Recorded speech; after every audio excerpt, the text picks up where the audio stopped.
Burj খলিফার বিভিন্ন drone শটে একটি লোহার পাইপ দেখা যায়। কখনো ভেবেছেন ইঞ্জিনিয়াররা কিভাবে এই লোহার পাইপটি এত উপরে নিয়ে গেলেন? বুর্জ খলিফা নির্মাণের সময় সবচেয়ে বড় চ্যালেঞ্জগুলোর একটি ছিল এর চূড়ায় steel pipe, electrical fittings, lighting rod এবং অন্যান্য যন্ত্রপাতি পৌঁছে দেওয়া।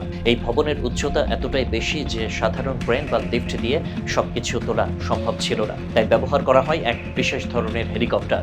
এই হেলিকপ্টারটি শুধু সামরিক বা দুর্যোগ ব্যবস্থাপনায় ব্যবহৃত হয় না, এর মূল কাজই হলো ভারী বস্তু এক স্থান থেকে আরেক স্থানে বহন করা। বুর্জ খলিফার মাথায় বসানো হয় একাধিক স্টিল পাইপ, যেগুলো লাইটিং রড হিসেবে কাজ করে এবং বজ্রপাতের সময় ভবনকে রক্ষা করে।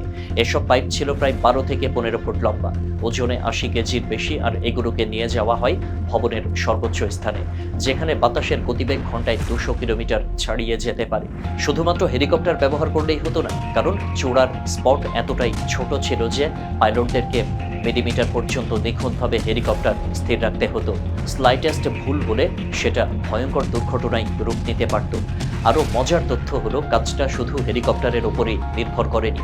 কিছু ক্ষেত্রে ইঞ্জিনিয়াররা ভবনের মধ্যকার বিশেষভাবে তৈরি মিনি ক্রেন ব্যবহার করেছেন। এই ক্রেনগুলো ভবনের ওপরেই তৈরি করা হয় এবং এক ধরনের ক্যাটারপিলার ট্র্যাকের মতো স্লাইড করে ওপরের দিকে উঠে যায়। এইভাবে তারা পাইপগুলোকে শেষ ধাপে হাতে হাতে ভবনের মাথায় নিয়ে গেছেন। একজন ইঞ্জিনিয়ার জানান, প্রতি ফুট ওপরে ওঠার সাথে সাথে তাদের শরীরের ভারসাম্য রক্ষা করা কঠিন হয়ে যায়, কারণ বাতাসের গতি বেড়ে যায় কয়েক গুণ। তবু সবকিছু সামলে ধৈর্য আর নিখুঁত পরিকল্পনার মাধ্যমে তারা বুর্জ খলিফার মাথায় স্থাপন করেন বিশ্বের সর্বোচ্চ লাইটিং রড ও স্টিল পাইপ। এটি কেবল প্রযুক্তির এক বিস্ময়কর দৃষ্টান্তই নয়, বরং মানুষের অদম্য ইচ্ছা শক্তিরও এক অনন্য প্রমাণ।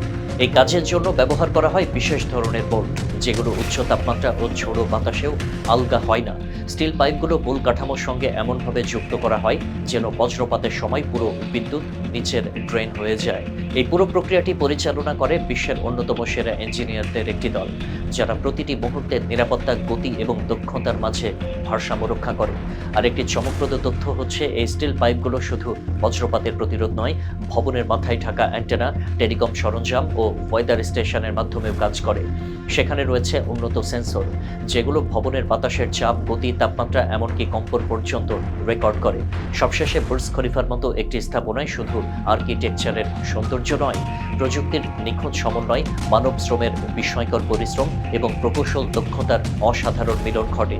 আর এই মিলনের চূড়ান্ত নিদর্শন দেখা যায় তার মাথায় স্থাপিত সেই এক টুকরো স্টিল পাইপে, যেটি পৃথিবীর সবচেয়ে উঁচু স্থানে দাঁড়িয়ে যেন ঘোষণা করে, মানুষের সীমা শুধুই তার কল্পনায়।